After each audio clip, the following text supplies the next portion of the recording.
ദുബായിൽ നിന്ന് അബുദാബിയിലേക്ക് അതിവേഗ ട്രെയിൻ സർവീസ് പ്രഖ്യാപിച്ച UAEയുടെ ദേശീയ റെയിൽവേ ശൃംഖലയായ ഇത്തിഹാദ് റെയിൽ.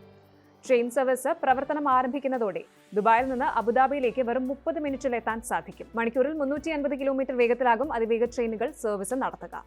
അൽഫയ ഡിപ്പോയിൽ വെച്ച് നടന്ന ഇത്തിഹാദ് റെയിലിന്റെ നേതൃത്വത്തിലുള്ള ഔദ്യോഗിക ചടങ്ങിലാണ് ട്രെയിൻ സർവീസ് പ്രഖ്യാപിച്ചത്. യാത്രക്കാർക്കും അതുപോലെ വിനോദസഞ്ചാരികൾക്കും തടസ്സമില്ലാത്ത യാത്രാനുഭവം ഉറപ്പാക്കിക്കൊണ്ട് തന്ത്രപ്രധാനമായ പ്രദേശങ്ങളിലൂടെയും വിനോദസഞ്ചാര കേന്ദ്രങ്ങളിലൂടെയും അതിവേഗ റെയിൽപാത കടന്നു പോകുമെന്ന് അധികൃതർ അറിയിച്ചു. UAEയിലെ സാമൂഹിക സാമ്പത്തിക വികസനത്തിന് അതിവേഗ ട്രെയിൻ സർവീസ് വഴിയൊരുക്കുമെന്നും പ്രതീക്ഷിക്കുന്നു. അതിവേഗ ട്രെയിൻ പദ്ധതിയെ അഭിനന്ദിച്ച് ദുബായ് കിരീടാവകാശി Sheikh Hamdan bin Mohammed bin Rashid Al Maktoum രംഗത്തെത്തി. എക്സിലൂടെയായിരുന്നു അദ്ദേഹത്തിന്റെ പ്രതികരണം. Sheikh Theyab bin Mohammed bin Zayed Al നഹ്യാന്റെ നേതൃത്വത്തിലുള്ള ഇത്തിഹാദ് റെയിലിന് അദ്ദേഹം നന്ദി രേഖപ്പെടുത്തുകയും ചെയ്തു. പുതിയ അതിവേഗ ട്രെയിൻ സർവീസ് രാജ്യത്തെ പുരോഗതിയിലേക്ക് നയിക്കും. ദൂരം കുറയ്ക്കാനും സമയം ലാഭിക്കാനും അതിലൂടെ കൂടുതൽ ശോഭനമായ ഭാവിക്ക് വഴിയൊരുക്കുകയും ചെയ്യും, അദ്ദേഹം എക്സിൽ കുറിച്ചു. അതേസമയം അതിവേഗ ട്രെയിൻ പദ്ധതിക്ക് പിന്നാലെ ആദ്യത്തെ പാസഞ്ചർ ട്രെയിൻ സർവീസ് പദ്ധതിയും UAE പ്രഖ്യാപിച്ചിട്ടുണ്ട്.